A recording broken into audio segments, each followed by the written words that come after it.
Hello student, कैसे हैं आप सब।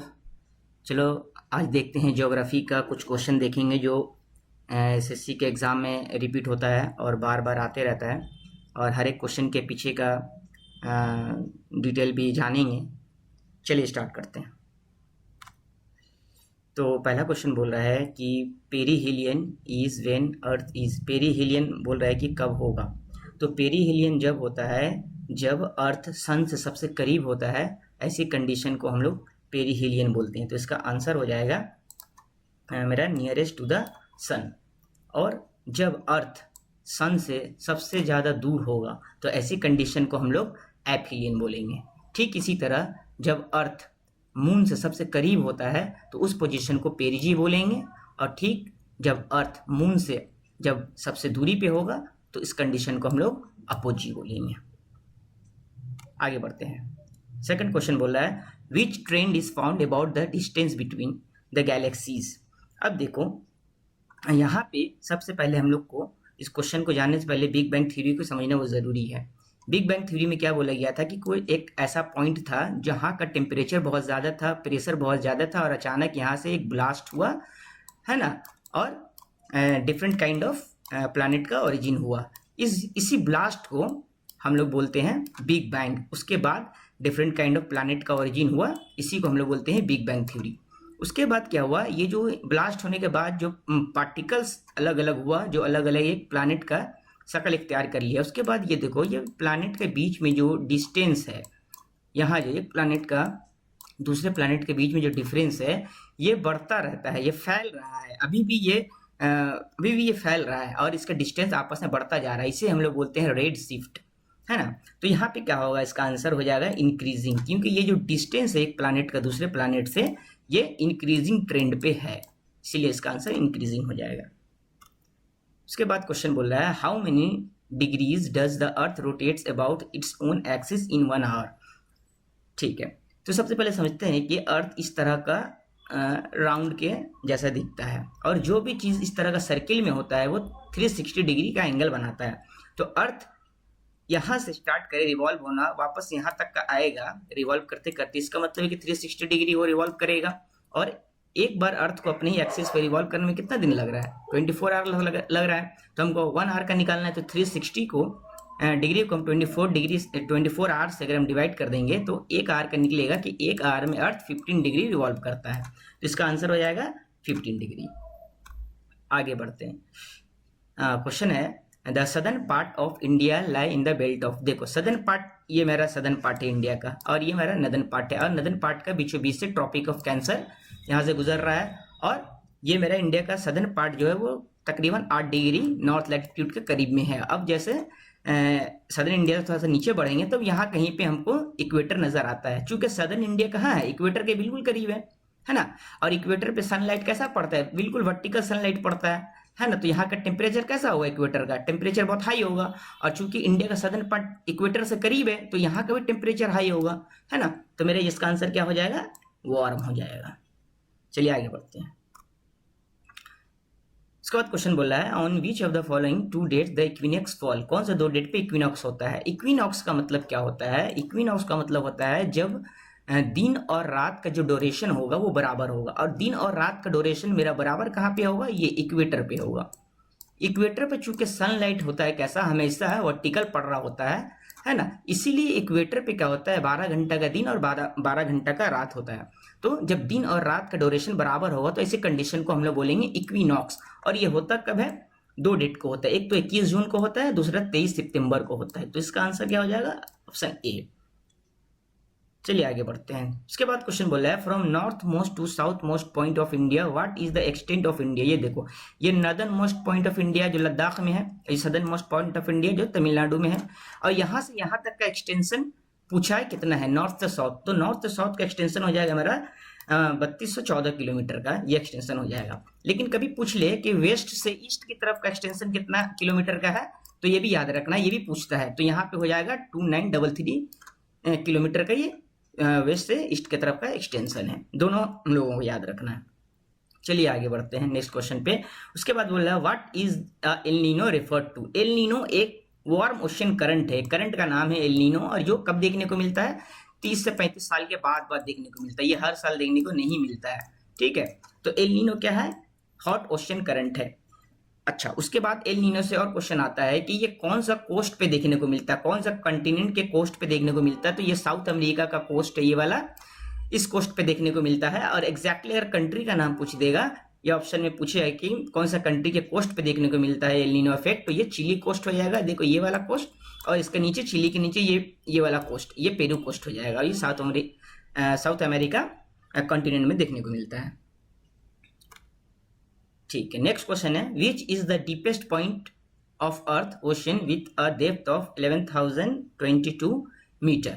ठीक है, डीपेस्ट पॉइंट अर्थ के ओशन पे कौन सा है वो पूछा है, तो इसका आंसर हो जाएगा पैसिफिक ओशन में मरियाना ट्रेंच है, यही सबसे डीपेस्ट पॉइंट है।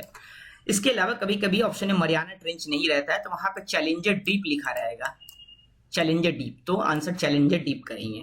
ठीक है, उसके बाद अब कभी कभी क्वेश्चन देता है कि अब पूछेगा अर्थ का ओशन का नहीं पूछेगा, पूछेगा कि अर्थ के लैंड सरफेस पे सबसे डीपेस्ट पॉइंट कौन सा है, तो ये हमारा डेड सी आंसर होगा। तो हमको दोनों याद रखना, अर्थ ओशन पूछेगा तो मरियाना ट्रेंच या चैलेंजर डीप, और लैंड के ऊपर पूछेगा तो फिर हमारा डेड सी हो जाएगा। और डेड सी का खास बात क्या है, ये बहुत ज्यादा डेंसिटी रखता है इसका पानी, इसलिए कहा जाता है कि डेड सी में अगर कोई गिर जाए तो वो डूबता नहीं, इतना ज्यादा इसका पानी का डेंसिटी होता है। चलिए आगे बढ़ते हैं। उसके बाद क्वेश्चन है, the Mumbai high region in the Arabian sea is known for. अच्छा, मुंबई हाई का जो रीजन है ये मिनरल्स ऑयल के लिए बहुत ही फेमस है। यहाँ पे जो मुंबई हाई का रीजन है, वहाँ पे कंटिनेंटल जो शेल्फ वाला रीजन है अरेबियन सी में, वहाँ से ऑयल एक्सप्लोर किया जाता है, वहाँ से ऑयल को निकाला जाता है ड्रिलिंग करके, है ना, तो ये मिनरल ऑयल होगा। तो यहाँ पे जो है जो ऑयल निकाला जाता है, कभी कभी पूछता है कि जो ऑयल निकाला जाता है अरेबियन से मुंबई हाई वाले रीजन में, कौन सा जहाज का इस्तेमाल किया था, कौन सा शिप का इस्तेमाल किया था, शिप का नाम पूछ लेता है। तो ये शिप का नाम याद रखना है, सागर सम्राट, ये एक ऑयल ड्रिलिंग शिप है जिसका नाम पूछते रहता है कि कौन सा शिप का इस्तेमाल किया था, उस शिप का नाम क्या है, तो इंपॉर्टेंट है ये नाम। उसके बाद पूछ रहा है, which of the following statement correctly define the green revolution. ठीक है, ग्रीन रेवोल्यूशन सबसे पहले जानते हैं कि ग्रीन रेवोल्यूशन का father doctor M S Swaminathan को कहा जाता है, और एक टर्म आता है एग्जाम में, एवर ग्रीन रेवोल्यूशन। अगर एवर ग्रीन रेवोल्यूशन भी आएगा तो भी डॉक्टर स्वामीनाथन ही उसका आंसर होगा। ठीक है, अब यहाँ पे समझते हैं ग्रीन रेवोल्यूशन के बारे में। ग्रीन रेवोल्यूशन का मतलब क्या है कि जो राइस और वीट का जो प्रोडक्शन अचानक से बढ़ गया था, कुछ टेक्निक का इस्तेमाल किया गया था, जैसे कि बहुत ज़्यादा fertiliser, chemical fertiliser, insecticide, pesticides, ये सारा चीज़ों का इस्तेमाल किया गया था और प्रोडक्शन को बढ़ाया गया था फूड ग्रेन का, उसी को हम लोग ग्रीन रेवोल्यूशन बोलते हैं। तो यहाँ पे हम देखेंगे कि एग्रीकल्चर प्रोडक्शन बढ़ाने को लेके कौन सा स्टेटमेंट में जो बात लिखा होगा वही आंसर सही होगा, इतना बड़ा बड़ा स्टेटमेंट को पढ़ेंगे भी नहीं, है ना। तो देखो यहाँ पे लिखा है, ऑप्शन डी में लिखा हुआ है, it is a strategy to produce food grain specially wheat and rice. तो बस यही मेरा आंसर हो गया, फूड ग्रेन का बात यहाँ पे किया गया है, सिंपल। उसके बाद बोल रहा है, the term Aus, Aman and Boro are associated which crop in India. अच्छा, औस, अमन और बोरो एक तरह का राइस है, ये पैडी का ये एक टाइप है, ये इसलिए यहाँ का आंसर हो जाएगा पैडी। अब ये तीनों इंडिया में पाया जाता है बहुत इजीली। अब कभी कभी ऐसा क्वेश्चन दे देता है स्टेटमेंट में कि वेस्ट बंगाल में कौन सा वैरायटी ऑफ राइस पाया जाता है, सिर्फ औस पाया जाता है, सिर्फ बोरो पाया जाता है, या सिर्फ अमन पाया जाता है, या ऑल ऑफ द अबव सब पाया जाता है। इस तरह का अगर क्वेश्चन आ जाएगा तो इसका आंसर मेरा क्या हो जाएगा, ऑल ऑफ द अबव, तीनों किस्म का राइस वेस्ट बंगाल में पाया जाता है।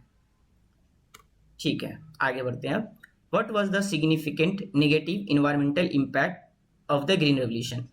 इसका तो आंसर हो जाएगा यहाँ पे सॉइल डिग्रेडेशन हुआ था बहुत सारा, क्योंकि ग्रीन रेवोल्यूशन में अभी क्या बताएं कि बहुत ज़्यादा क्वांटिटी में केमिकल फर्टिलाइज़र, इंसेक्टिसाइड, पेस्टिसाइड का इस्तेमाल किया गया था, जिसके वजह से क्या हो गया था, सॉइल की क्वालिटी बहुत ख़राब हो गया था, है ना। ये तो एक नेगेटिव इम्पैक्ट हुआ था ग्रीन रेवोल्यूशन का। उसके अलावा क्या हुआ था, उसके अलावा नेगेटिव इम्पैक्ट हुआ था कि इनकम इनक्वालिटी बहुत ज़्यादा बढ़ गया था, क्योंकि ग्रीन रेवोल्यूशन तो पूरे देश में नहीं आया था, है ना, नॉर्थ वेस्टर्न पार्ट में, हरियाणा में, पंजाब में, ये वाले रीजन में आया था, इसलिए ये वाला रीजन डेवलप किया, बाकी रेस्ट ऑफ द जो रीजन था वो डेवलप नहीं कर पाया, है ना। यहाँ का किसानों का इनकम बढ़ा, बाकी रेस्ट ऑफ द इंडिया का इनकम नहीं बढ़ा, तो इस तरह से इनकम इनक्वालिटी हो गया था।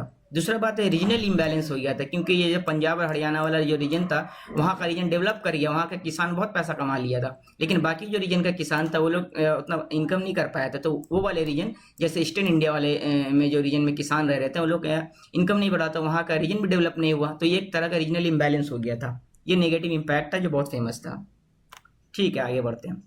विच state lie in the rain shadow region of the Arabian sea branch of the south west monsoon. ये देखो, अरेबियन सी ब्रांच से रेन शैडो रीजन में कौन सा रीजन पड़ता है। ठीक है, तो मेरा यहाँ पे देखो आंसर हो जाएगा तमिलनाडु का जो रीजन है, ये वाला, ये जो रीजन है तमिलनाडु का, ये रेन शैडो रीजन में मेरा आता है। देखो कैसे, ये है साउथ वेस्ट मानसून, ये हमारा साउथ वेस्ट मानसून है, यहाँ से ओरिजिन हुआ। उसके बाद देखो ये इस तरह से आगे बढ़ रहा है, और यहाँ पे देखो, यहाँ पे गुजरात कोस्ट है, ये वाला गुजरात कोस्ट, यहाँ से साउथ वेस्ट मानसून टकराता है और यहाँ पे बारिश होता है ना। उसके बाद फिर यहाँ गोवा पे आता है, गोवा के कोस्ट में भी बारिश होता है साउथ वेस्ट मानसून से। यहाँ पे केरला का कोस्ट है, यहाँ भी बारिश होता है। और ये वाला जो रीजन है, यहाँ पे हमारा क्या है, यहाँ पे वेस्टर्न घाट है ना, वेस्टर्न घाट है। और ये जो साउथ वेस्ट मानसून आता है, ये वेस्टर्न घाट से टकरा के ये वाला रीजन है पूरा बहुत बारिश करता है। अब जैसे ही ये जो मानसून विंड है, साउथ वेस्ट मानसून विंड है, ये वेस्टर्न घाट को पार करके ये वाले रीजन में पहुंचता है, तो क्या होता है, हवा में नमी नहीं रहता है, मॉइस्चर नहीं रहता है। तो तमिलनाडु वाले रीजन में जब हवा पहुंचता है तो यहाँ कोई भी बारिश नहीं होता है, इसलिए तमिलनाडु वाले रीजन को बोलते हैं रेन शैडो रीजन, क्योंकि यहाँ कोई बारिश नहीं होता है। ठीक है, तमिलनाडु आंसर होगा। अच्छा, उसके बाद बोलता है क्वेश्चन क्या बोल रहे हैं, विच of the following statement regarding orographic rainfall is correct. Orographic rainfall का मतलब क्या हुआ, जैसे अभी बताया ना ये वाले क्वेश्चन में, यहाँ से साउथ वेस्ट मानसून आया और यहाँ क्या हो रहा है, ये वेस्टर्न घाट से टकरा के बारिश हो रहा है, इसी को बोलते हैं ओरोग्राफिक रेनफॉल। ओरोग्राफिक मतलब होता है कि माउंटेन से जब वो टकराए और बारिश हो, ओरो मतलब ही माउंटेन हो रहा है। ठीक है, तो यहाँ पे बोल रहे हैं कि ओरोग्राफिक रेनफॉल के रिलेटिव में कौन सा स्टेटमेंट सही है। तो ओरोग्राफिक रेनफॉल का मतलब हम क्या समझे, ये मान लीजिए कोई माउंटेन है, अब यहाँ से कोई विंड टकराएगा इस माउंटेन से तो बारिश होगा, इसी ओरोग्राफिक रेनफॉल बोलेंगे। ठीक है, अब डेफिनेशन समझ लिया। अब देखते हैं, इतना बड़ा बड़ा ऑप्शन में हमको इतना समझना नहीं है, हमको सिर्फ देखना है कि जो मेरा डेफिनेशन अभी जो बताया उसके हिसाब से कौन सा डेफिनेशन सूट हो रहा है। तो देखो यहाँ पे ऑप्शन जो बी है वो एकदम सही है ना। This type of precipitation occur when warm humid air strike on a mountain range, है ना, यही बताया अभी, स्ट्राइक कर रहा माउंटेन रेंज पे। सीधा सीधे आंसर मेरा हो गया। इतना बड़ा बड़ा ऑप्शन को हमको पढ़ के टाइम वेस्ट करना नहीं है, सीधा सीधा ऑप्शन पे चले जाएंगे। ठीक है, हाँ। उसके बाद क्वेश्चन बोल रहा है कि one term for the continuous movement of water through the lithosphere, atmosphere and hydrosphere. तीनों लिथोस्फीयर में, एटमॉस्फेयर में, हाइड्रोस्फीयर में जो वाटर का मूवमेंट होता है उस टर्म को क्या कहते हैं ना, तो उस टर्म को हम लोग बोलते हैं hydrological cycle. Option B answer हो जाएगा। देखो किस तरह से, ये मेरा कोई वाटर बॉडी है। अब यहाँ पे क्या हुआ, सनलाइट आया, सनलाइट आके इस वाटर को हीट करेगा, हीट होगा तो पानी क्या होगा, एवापोरेट होगा, गर्म होकर ऊपर उठेगा। अब जैसे जैसे पानी ऊपर जाएगा तो कंडेंसेशन होगा, क्योंकि टेम्परेचर जब कम होता है, जैसे ऊपर जाते हैं तो कंडेंसेशन होता है। कंडेंसेशन में क्या होता है, ये जो एवापोरेट किया हुआ वाटर था ये लिक्विड बन जाता है। लिक्विड बनने के बाद वो क्लाउड बन जाता है। उसके बाद इसी क्लाउड से फिर क्या होता है, ग्रेविटी ऑफ अर्थ की वजह से ये बारिश में तब्दील हो जाता है, बारिश होना स्टार्ट होता है। अब देखो ये रेनफॉल हुआ, उसके बाद ये जो रेनफॉल का पानी था ये वापस आके ये वाटर बॉडी फिर तो वापस में चला जाता है। तो ये क्या हो रहा है, ये वाटर मूवमेंट नहीं हो गया, यहाँ से इवेपोरेशन हुआ, वापस ये बादल बना, बारिश हुआ, फिर से पानी यहीं पे आ गया। तो इसी को हम लोग हाइड्रोलॉजिकल साइकिल बोलते हैं। तो आंसर हो जाएगा इसका हाइड्रोलॉजिकल साइकिल। ठीक है, हाँ। तो ये मेरा कुछ क्वेश्चन डिस्कशन किया, इसका आंसर बताया, और अब तुम लोग को कमेंट करके इसका आंसर बताना है। तुम लोग के लिए क्वेश्चन छोड़ के जा रहे हैं कि what is the national language of India. चलो इसका कमेंट करके आंसर बताओ कि इंडिया का नेशनल लैंग्वेज क्या है। Thank you very much, all the best.